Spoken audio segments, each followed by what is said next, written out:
అత్త వేధింపులు కావచ్చు, ఆడపడుచుల వేధింపులు కావచ్చు, ఇట్లాంటి వాటి మీద ఒక చట్టం పెట్టింది 498.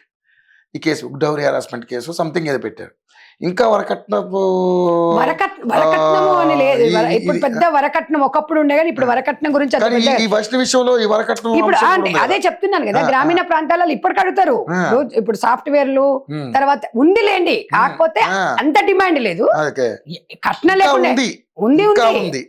ఇప్పుడు ఏమిస్తున్నారండి మీ పిల్లకి, ఏమిస్తారు? ఏదున్నా మీ పిల్లకేనండి, మళ్ళా అడిగేది అడుగుతారు, ఏదున్నా మీ పిల్లకేనండి, ఏది పెట్టుకున్నా మీ పిల్లకేనండి. ఒకవేళ మీ పిల్లకేనండి అంటే పిల్ల పేరు మీద ఆస్తులు ఉంటే దాన్ని చంపేంత వరకు మళ్ళీ ఉండరు. అంటే మీ పిల్ల మీదనైనా అంటే ఇద్దరు కలిసి ఏరా జాయింట్ లో ఇలా ఆడదాని సొమ్మకి ఇట్లా అడ్డం పుట్టేటోళ్ళు ఉంటారు అన్నట్టు. నేను అనేది ఏంటంటే ఎడ్యుకేషన్ అనేది ఇంపార్టెంట్. సమాన హక్కుల గురించి తెలవాలి. ఇప్పటికీ కూడా మగవాడు అయ్యి ఆడది తక్కువ అంటారు. అసలు మగవాడి కన్నా ఎక్కువ ఆడపిల్ల కూడా కష్టపడుతుంది. సో నేను అనేది ఏంటంటే మ్యూచువల్, అంటే వాడు ఒక లవ్ మ్యారేజ్ చేసుకున్న తర్వాత కట్నాలు ఎట్లుంటాయి? లవ్ చేస్తే కట్నం రాదని తెలుసుగా, తెలిసినాక కూడా కట్నం ఎట్లా వస్తుంది? మరి కట్నం ఒకవేళ కట్నం తీసుకుంటే లవ్ మ్యారేజ్ ఎట్లయితుంది? ఈ రెండింటికి తేడా ఏముంటదంటే, లవ్ మ్యారేజ్ లో అన్ని అనార్థాలు జరుగుతున్నప్పుడు ఎవరు ఉండాలి? ఇద్దరే ఉంటారు. ఆ ఇద్దరు ఎక్కువ శాతం ఎందుకు ఇట్లా డిస్టర్బెన్స్ అవుతున్నాయి అంటే, ఆ ఇద్దరు ఇట్లా ఆవేశంతో వాడి ఏదో ఒకటి అనార్థాలు జరుగుతున్నాయి. అదే మీకు ఇంట్లో పెళ్లి చేసినా అవుతున్నాయి, కానీ కొంచెం అవకాశం తక్కువ ఉంటుంది. 10 మంది ఉంటారు కాబట్టి సమస్య వచ్చినప్పుడు అమ్మాయి డైరెక్ట్గా ఏదైనా చెప్పుకొని ఇంటికి రాగలుగుతుంది, తల్లిదండ్రులు ముందు ఉండగలుగుతారు. అదే నువ్వు లవ్ మ్యారేజ్ చేసుకుంటే ఎవరిని చెప్పి చేసుకునేవా, అక్కడ అమ్మోళ్ళు తిడతారు, ఇక్కడ వీడు తిడతాడు, అక్కడ వాళ్ళు తిడతారు, తర్వాత మరి నువ్వెందుకు లేచి వచ్చినావు వీడు అంటాడు, నేను విలువంగా నేను వస్తావని ఇంకోడా. ఇవన్నిటి కారణం ఏంటంటే, ఒక మహిళ కానీ పురుషుడు కానీ చదువుకున్న తర్వాతనే ఎడ్యుకేషన్ పరంగా ముందుకెళ్ళి మీ కాళ్ళ మీద నిలబడ్డ తర్వాతనే బాగుంటుంది. సమాజం గురించి చెప్తున్నా. ఏదేమైనప్పటికీ చంపే రైట్ ఎవరికి లేదు. కానీ మీరు అక్కడికి వెళ్ళారు కదా, తల్లిదండ్రులు చెప్పిన అంశాలేంటి? అసలు ఎందుకు జరిగింది ఈ మర్డర్, ఎందుకు చేశారు? అదే వేరే ఏదో నిజామాబాద్ లో అమ్మాయిని మాట్లాడిండ్రు, ఇది గాలిది, ఇది రీల్స్ చేస్తుంది, ఇది అది ఉంగరం తీసుకుపోయినావు, అది ఇట్లాంటిది, అది అట్లాంటిది అని ఆమె బూతులు చూశారు కదా. అదేం చేశాడంటే వాడికి బుద్ధి ఉండక్కర్లే, పానం తీసుకుంటా అన్నాడు ఆ పిల్ల గురించి. ఆ పిల్ల వాడే పాడైపోతే పోయేదిగా, వాడే వస్తే దరిద్రం పోయేది. ఇప్పుడు కూడా వాడిని హాస్పిటల్ పెట్టి ఎందుకు వాడిని దున్నపతిలాగా మేపుతున్నారు? ఇంకా వాడికి ఏదో ఏమైపోతుంది? ఏం కాదు, డ్రామా దొంగలని జోడుకు సూసైడ్ చేసుకొని చావాలి, పశ్చాత్తాపం. నన్ను చంపాడు, ఏంద్రా చంపా, నువ్వు చావురా, ఎవడెందుకు చంపుతాడు? నువ్వు ఎవరిని అడిగి నువ్వు అమ్మాయిని హత్య చేసినావు, నువ్వు చాస్తే దరిద్రమే పోతుంది కదా, శని పోతుంది కదా. పశ్చాత్తాపాన్ని ఎప్పుడో ఉంటది. వాడే నిమ్మలంగా ఉంటారు వాళ్ళ కుటుంబం. సిగ్గుండాలి, చట్టం నుంచి ఎవరు తప్పించుకోలేడు. అస్సలు అది మాత్రం డెఫినెట్ గా. కానీ ఏదేమున్నా ఎంతమంది నన్ను పడతాం? ఆవేశంతో ఉన్నారు. వైష్ణవి ప్రతి ఒక్క ఇంటి బిడ్డ అయింది ఇవాళ. వైష్ణవి ప్రతి ఒక్క అన్నదమ్ములకు చెల్లయింది. ఎందుకంటే అమ్మాయి ఏం తప్పు చేసిందని, సరే తెలుసో తెలియకనో చిన్న చిన్న పొరపాట్లు గాడిదలాగా అయినోడే ఇద్దరు పిల్లల తల్లులే చేస్తున్నారు తప్పు, అవునా కదా? తెలుసో తెలియకను ఆ పిల్ల ముక్కు పచ్చలారని పిల్లను 18 ఏళ్ల పిల్లను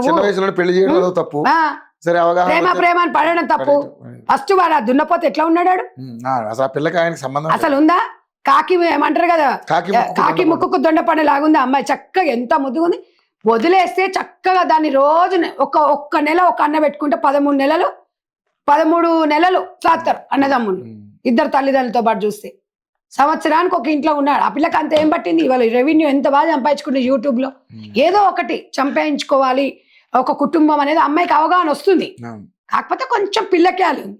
ఆ పిల్లక్యాలి అన్నప్పుడు ఎవరికైనా ఏజ్ లో ఉంటది, మనం మార్చుకోవాల్సిన అవసరం ఉంటుంది. 18 ఏళ్ళు కాబట్టి ఏ ఇంట్లో పెళ్లి చేసినా కూడా అత్తగారి ఇల్లు మనకు అలవాటు కావాలంటే 1 సంవత్సరం 2 ఏళ్ళు పడుతుంది. అక్కడ ఉన్న వాతావరణం అక్కడ ఉన్నది.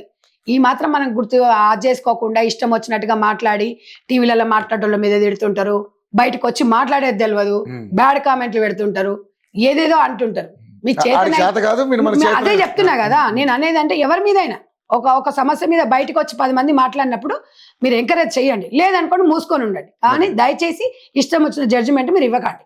సో మొత్తానికైతే న్యాయం జరిగే వరకు మీ పోరాటం డెఫినెట్ గా నేను అండగా ఉంటాను. వైష్ణవి కుటుంబకి అండగా ఉంటే వైష్ణవి లాంటి జీవితాలు ఇంకా కూడా అలా కాకూడదు అనేది మేము ఇప్పుడు గతంలో నేను 2009-10 మధ్యలో మహిళా జేఏసీ అని పెట్టాను తెలంగాణ ఉద్యమం సమయంలో. అప్పుడు 16-17 వరకు బాగానే చేశాము. మళ్ళీ దాన్ని పునరుద్ధరిద్దామనే ఆలోచనతో కూడా ఉన్నాను. ఎందుకంటే ఒక జేఏసీ వేదికగా మహిళా జేఏసీ హ్యూమన్ రైట్ అంటే ఒక మన హక్కుల గురించి ఆ. ఇలాంటి జరిగినప్పుడు ఒక ప్లాట్ఫామ్ నుంచి మహిళల హక్కుల మాట్లాడుకోవడానికి గురించి, కానీ yes. నేను అతి త్వరలో నేను మళ్ళీ దాన్ని పునరుద్ధరిద్దామనే ఆలోచనతో ఉన్న లేడీస్ అందరు కూడా నన్ను ఎక్కువ ఫోర్స్ చేస్తున్నారు. అది రిలేటెడ్ మదర్ ఫౌండేషన్కి ఉంటుంది, ఎందుకంటే అప్పుడు కూడా మేము మదర్ ఫౌండేషన్ ద్వారానే పెట్టామన్నమాట అది. సో దాన్ని అప్పుడు ఏ సమస్య వచ్చినా కూడా ఆ వేదిక ద్వారా మాట్లాడాలి. దానికి కులాలు, మతాలు, ప్రాంతాలు, పొలిటికల్లో లేకపోతే ఏ ఏ ఏ పార్టీలకు సంబంధాలు ఉండవు. కానీ మరి ఇక్కడ ఏదైతే హరిబాబు అనే ఫ్యామిలీకి కోరుట్ల ఎమ్మెల్యే అదే అంటున్నారు, అంటే అదే అంటే వాళ్ళ దగ్గర ఉన్నాయనేది అంటే వాళ్ళ దగ్గర ఏదో పని చేస్తున్నారు అనేది అన్నారు. కానీ నాకు తెలిసి ఎమ్మెల్యే గారు కూడా అలాంటి వాళ్ళకి అవకాశం ఇవ్వడం అనేది నేను నమ్ముతాను. ఎవరైనా ఏ ఎమ్మెల్యే అయినా కూడా ఎవరైనా కూడా ఇట్లాంటి దళితులకు ఎందుకు ఇస్తారండి? అఫ్ కోర్స్ ఉండొచ్చు, చెయ్యొచ్చు, పని చేస్తుండొచ్చు, కానీ అది మనకు విషయం తెలియంది కూడా మనము ఈయన సహకరిస్తున్నాడని అనకూడదు. ఎందుకంటే ఆయన మొన్న వచ్చి స్పందించిండ్రు, తప్పకుండా న్యాయం చేస్తాడు, అసెంబ్లీ తర్వాత వస్తాడు, నేను కూడా అసెంబ్లీ తర్వాత నేను కూడా కలుస్తా. లేకపోతే అంటే మనం అనుకున్నట్టుగా పవన్ కళ్యాణ్ గారు చెప్పినట్టు ఒక దిశగానో లేకపోతే ఒక నిర్భయగానో మిగిలిపోకుండా, అవునవును తప్పకుండా లేదండి, దీన్ని లేదండి, అందరం మనం ఉమ్మడిగా సాధిద్దాము, ఉమ్మడిగా కష్టపడదాం. మీరు ఇందాక అన్నారు ఇలాంటి అంశాల్లో ఇప్పుడు వెయిటింగ్ ముందు ఉంటుంది, మీకు తెలుసా విషయం. మేము ప్రతి అంశం మీద కూడా గట్టిగా ఫైట్ చేస్తాం. సో డెఫినెట్లీ మీకు కూడా మీతో పాటు మేము కూడా ఆమెకి న్యాయం జరిగే వరకు న్యాయం జరగండి. దయచేసి ఫస్ట్ స్టార్టింగ్ లో కూడా నా మీద ఒక టీవీ ఛానల్లో మాట్లాడేటప్పుడు తమ్ము రాంగ్ పెట్టడం వల్ల నన్ను అపార్థం చేసుకున్నారు. ఆ వీడియో మొత్తం చూడరు వీళ్ళు, ఓపికలు ఉండవు వీళ్ళకి. చిన్నది చూసేసి జడ్జిమెంట్ కామెంట్ పెడతారు, కానీ దాని వల్ల నేనెంత కామెంట్ పెట్టే అంత టైం ఉంటుంది, చూసి ఓపికగా ఉండదు. కాబట్టి సంధ్యక్క మీ మనిషి, నేను ఒక ప్రజల వైపున ఎక్కడ జరిగినా ఒక నా పోరాటం అంతే. నేనేదో చేస్తాను, నేనేదో అని కాదు, నా వాయిస్ అనేది ఇలా కాదని పోతుంటాను. దయచేసి ఇట్లాంటివి మీరు తమ్ముళ్ళు చూసి అది చూసి జడ్జిమెంట్ ఇవ్వకండి. దయచేసి ఏది ఉన్నా కూడా అందరం కలిసి ఇవాళ ప్రతి ఒక్కరం కూడా ఎవరు కామెంట్ పెట్టిన వాళ్ళ ఇంట్లో కూడా రేపు జరగవచ్చు. కాబట్టి అందరము ఇవాళ సమాజమే దేవాలయం. సో ప్రజల తీర్పు అంతిమ తీర్పు. కాబట్టి మనమందరం గొప్పనే, మేము మీరు నేనే గొప్ప మీరే గొప్ప అని కాదు, ఏ స్థాయి రంగాలలో ఉన్నా కూడా మీ స్థాయి మీకు ఉంటుంది. దయచేసి రండి. I want justice. వైష్ణవికి న్యాయం జరగాలి. వైష్ణవి లాంటి అమ్మాయిలు ఇక బలి కాకూడదు, బలి కాకూడదు అని చెప్పేసి యోయో టీవీ ద్వారా మీకు అందరికి రిక్వెస్ట్ చేస్తున్నాను.